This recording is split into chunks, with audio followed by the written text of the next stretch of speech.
Come and listen to my story about a man named Jed. A poor mountaineer barely kept his family fed. And then one day he was shooting at some food, and up through the ground come a bubbling crude oil, that is, black gold, Texas tea. Well, the first thing you know, old Jed's a millionaire. The kinfolks said, Jed, move away from there. Said, California is the place you ought to be. So they loaded up the truck and they moved to Beverly Hills, that is, swimming pools, movie stars.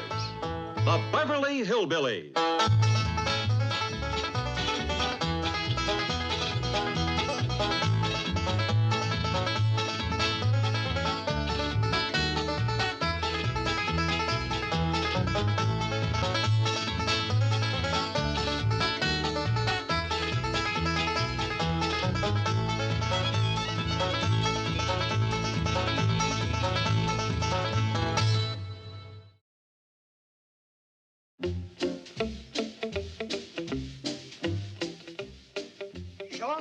Drysdale's gonna like this crawdad gumbo. She's bound to, Granny. It's a dandy New Year's present.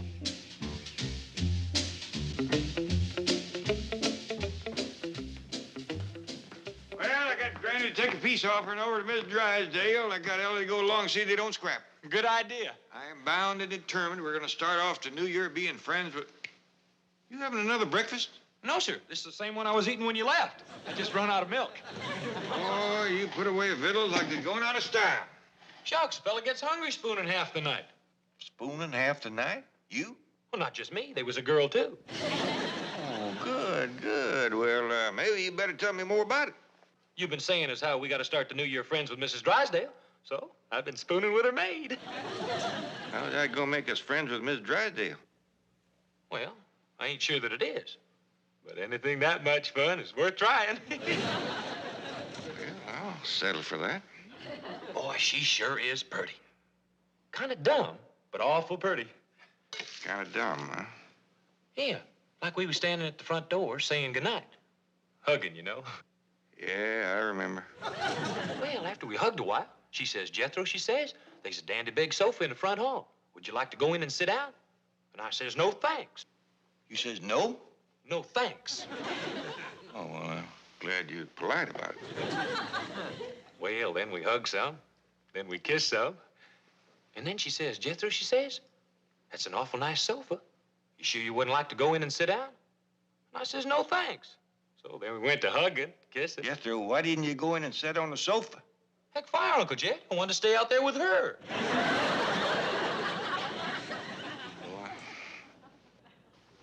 Someday I gotta have a long talk with you.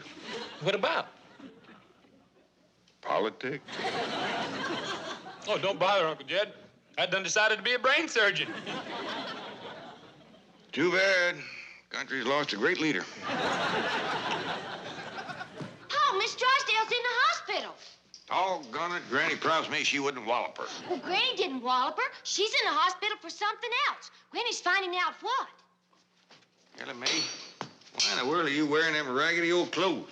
Well, you said you didn't want me wearing them tight pants no more. What do you got against wearing dresses? Well, they's awfully unhandy in climbing trees and chasing Johnny across Miss Drysdale's roof. Who in the jumping blue blazes is Johnny, and what's he doing on Miss Drysdale's roof? Help! Help! Quick, Jed! Get your gun, a bear is after me! Bear? Chase me all the way from Miss Drysdale's! Shame on you, Johnny. Uh-oh, Ellie's been to the zoo again. Ain't he cute? The critter doctor over to the zoo letting me keep him till he's weaned. Ellie Mae, you get him out of here. Yeah, you ain't gonna wean him on me. No, Johnny. You'll have to eat outside. Well, Granny, did you find out why Miss Drysdale's in the hospital? Bad case of nerves. Oh, I wonder what brought that on. I don't know. But I'm gonna whomp up my special nerve tonic and take it to her. That's the spirit. Now's the time that poor woman needs neighbors like us.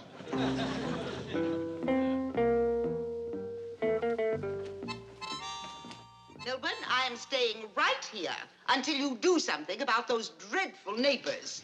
Margaret, have a heart. This room costs $75 a day. Wait until you get the bill for the specialist who is flying out from New York. Ah, Margaret, that's cruel. Yes, I'm striking you at your one sensitive spot, your wallet. Now, sweetie, the Clampetts aren't at all... It is my New Year's resolution not to return home until you have rid the neighborhood of those untouchables. Come in. Dr. Stuyvesant has arrived. Good day. I got here as quickly as I could. Oh, Doctor, what a shame you had to fly out from New York. Well, actually, I didn't. I was vacationing when I got the call. Oh, good. I flew directly from the Riviera. And now let's have a look at our patient and see what we can do for those nerves. All right, Ellie. Have you got the dried beetles? Yes, sir. How about the bat wings and the spider legs? Right here. Fine. Now we can commence to start making Mrs. Drysdale's nerve-soothing tonic. I'll start with my rheumatism medicine first. That always gets things a-going.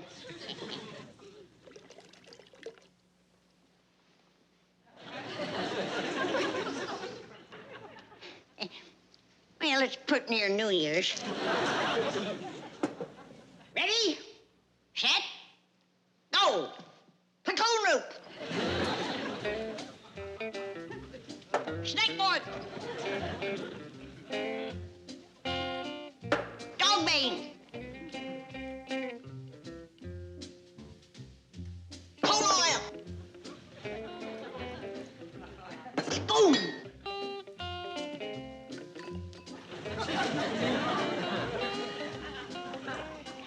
Sassafras bark. Angle dust. Red bitters. Black bitters. Wahoo bark. Turpentine.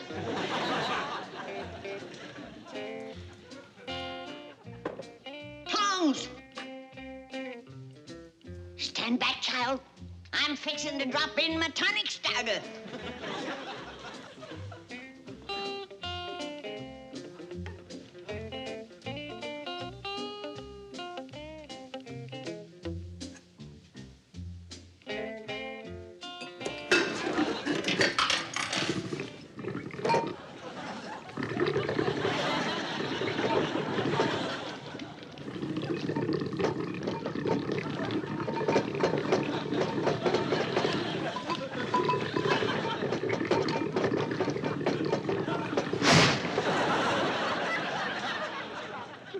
How's your tonic coming, Granny? Best batch I ever made. Has pretty near 4 feet of lid lift. And Granny ain't even put in her dried beetles, bat wings, nor spider legs. Doggies, this ought to quieten Miss Drysdale's nerves.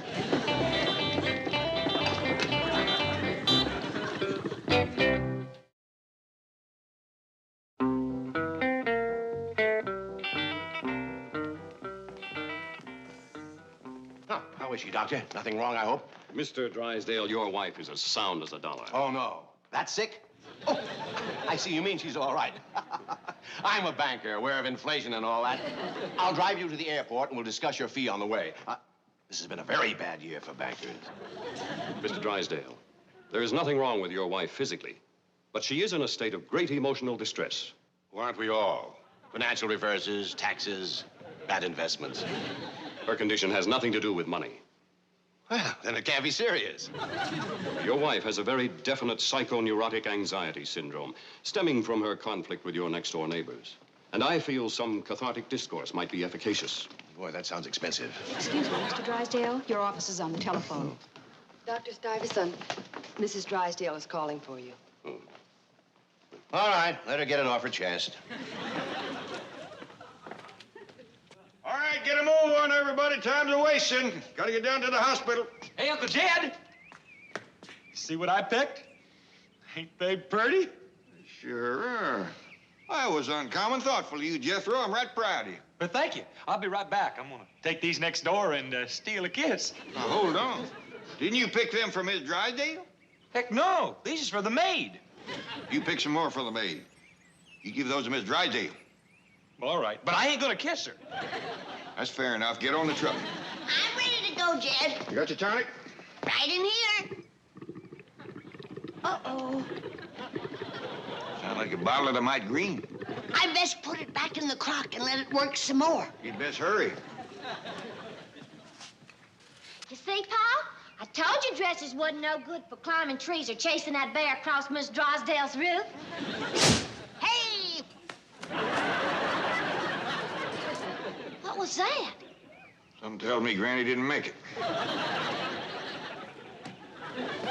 You're right, Jed.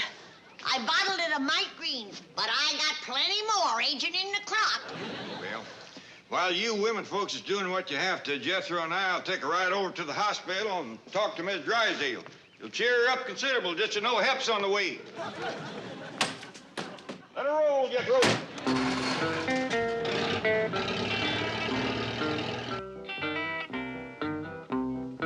My very first encounter with those dreadful hillbillies was a traumatic shock. Hillbillies? Living next door to you? Yes. Oh, Milburn tried his best to keep me from meeting them. And how I wish he'd succeeded. Milburn, what is the matter with you? Milburn, let go. Let go, you hear me? Let go, I say. Let go, you beast. Step aside, lady. I'll shoot it.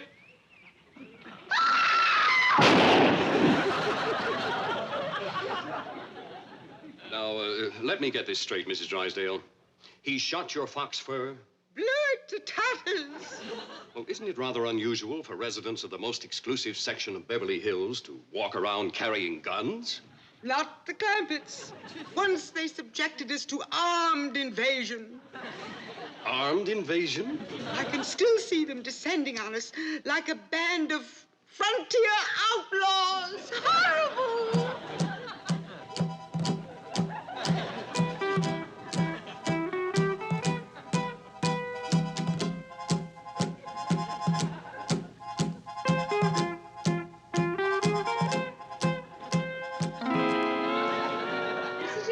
My nerves are shattered, living next door to those lawless, predatory savages. Why haven't you sought police protection? My husband won't let me.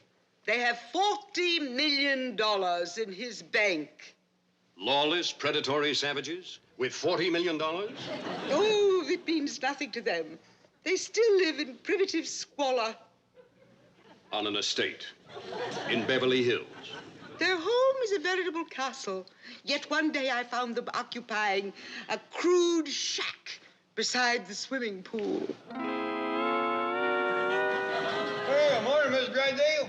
What is this? Well, there's a cabin, just like the one back home. But this is Beverly Hills. You have a mansion. Why do you want this? It's a surprise for Granny. She's been kind of homesick for the hills lately. You pushed your call button, Mrs. Drysdale? I did, nurse. Right away, Doctor.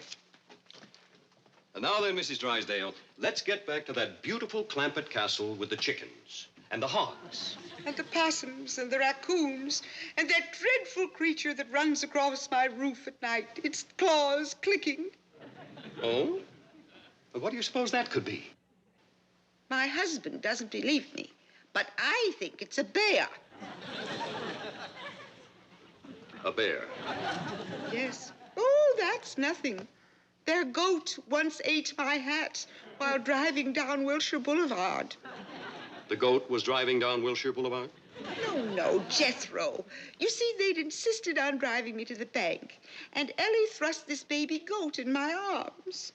And it ate your hat? No, her mother ate my hat. Ellie's mother? No, the goat's mother.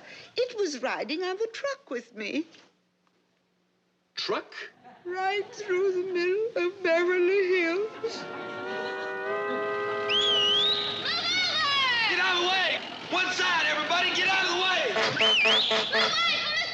Move over! Please, please. We's doing the best we can, Miss Drysdale. That's ridiculous, Miss Drysdale. Make a noise like a siren.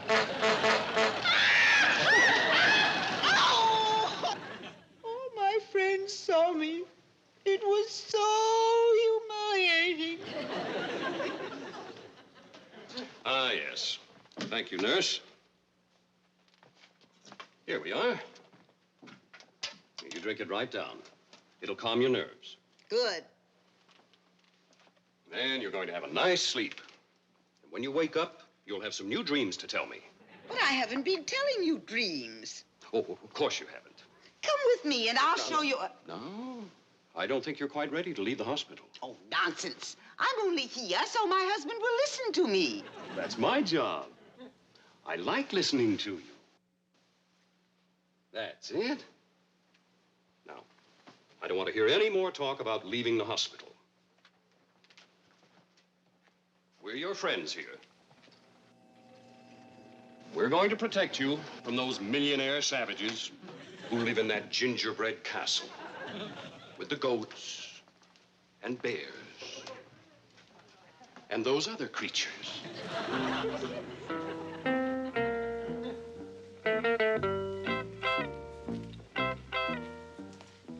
See that Mrs. Drysdale isn't disturbed, and let me have her chart, please.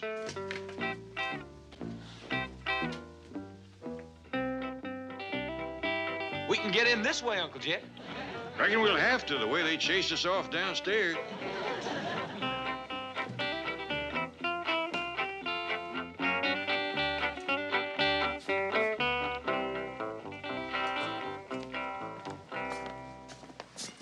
This is it, Uncle Jed. Mrs. Drysdale's name is right on the door. Kind of gloomy in here. Sure is. Appears like Miss Drysdale's asleep.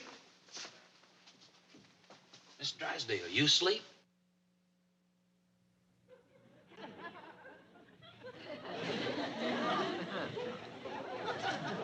Get through. Find someplace to put the flowers. I'll see if I can cheerful it up in here for when she wakes up. Nice view. I'll open the window.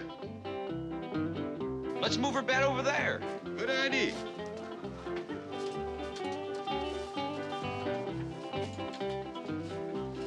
Yeah, that's a ticket. Hey, Uncle Jed, what do you reckon these buttons are for? Leave them alone, Jethro. Let's go.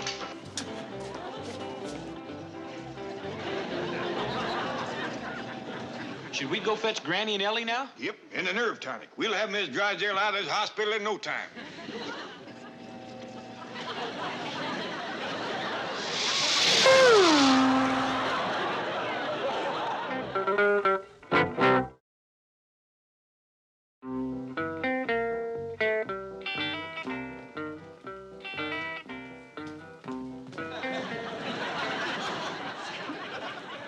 Now, we're not going to try and escape again, are we? But I didn't escape. I know, but you mustn't even try. It's dangerous to jump out a window, even if you have a nice, soft mattress to land on. But I didn't jump out a window. Well, then how did you get out there in those bushes? I don't know. Unless the hillbillies did it. Oh? Are they here now in the hospital? Yes. I saw two of them leering at me. And the next thing I remember, I was flying through the air. On your magic mattress? Yes. No! Oh, I don't know. I just want to lie down. Yes, of course. Her bed is ready, Doctor. Oh, fine.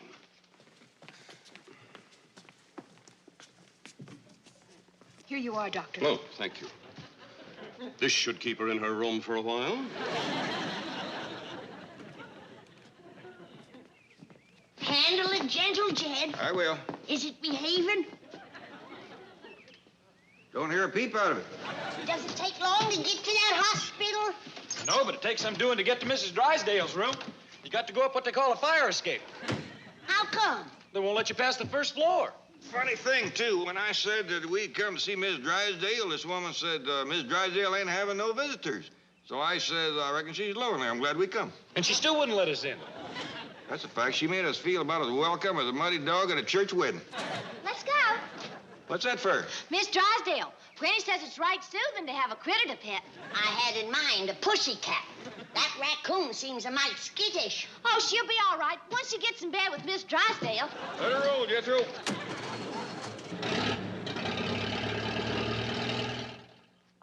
Well, how's my wife? Ready to check out? She's resting, Mr. Drysdale. She'll probably sleep for 4 or 5 hours. Not at these rates, she won't. I'll go wake her up.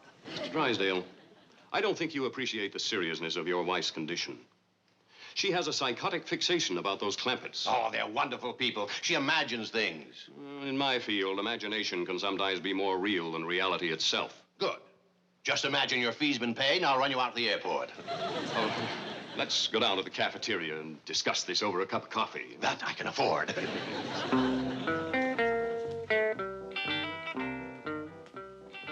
How's your skydiver? I don't think she'll jump anymore today. I don't think she'll wake up anymore today. Boy, is her husband a cheapskate. Look at these flowers he sent her.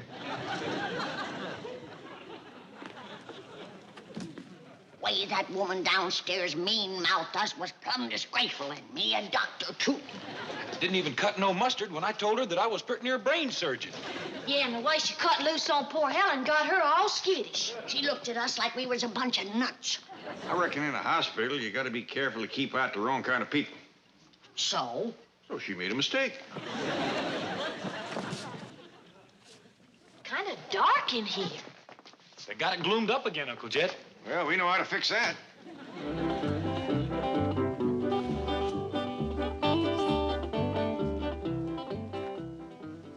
Somebody stole my flowers.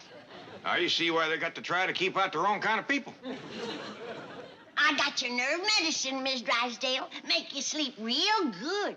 Appears like she's sleeping real good right now. Wake her up, Ellie, so I can give her my medicine. Well, that don't make a whole heap of sense, Granny. Who's the doctor around here, you or me? Wake her up, Ellie. Miss Drysdale? Miss Drysdale?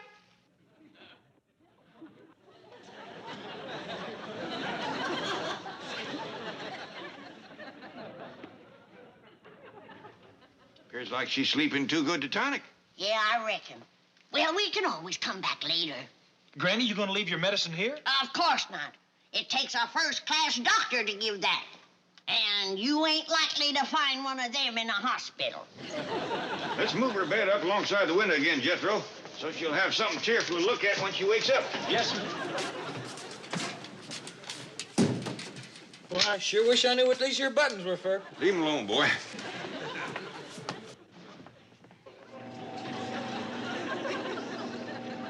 We gotta do everything we can to get her out of here. We will, Granny.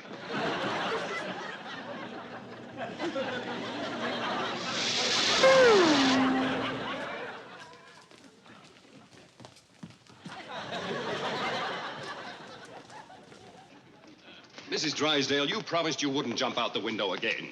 I didn't. Yes, you did, and I'm very upset with you. So am I, Margaret. They're billing me for all those bushes you keep flattening. Oh, listen to me.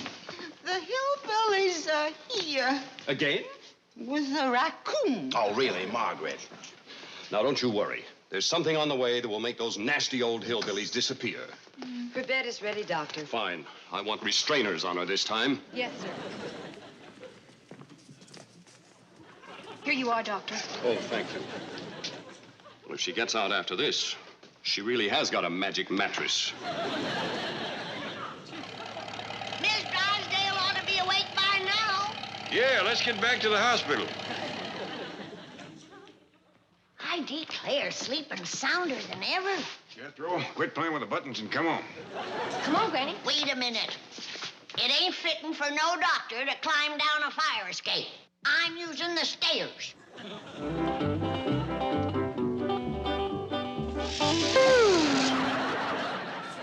Here. What are you doing on this floor? We come to see Miss Drysdale.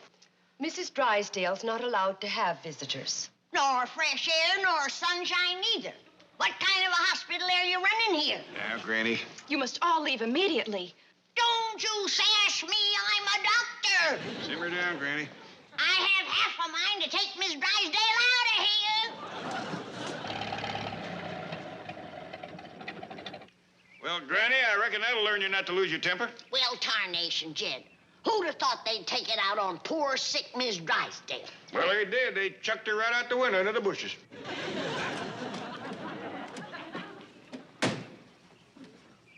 Look, she's still sleeping.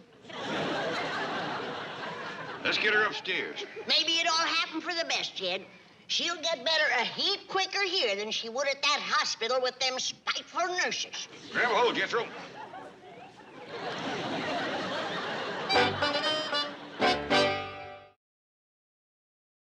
Well,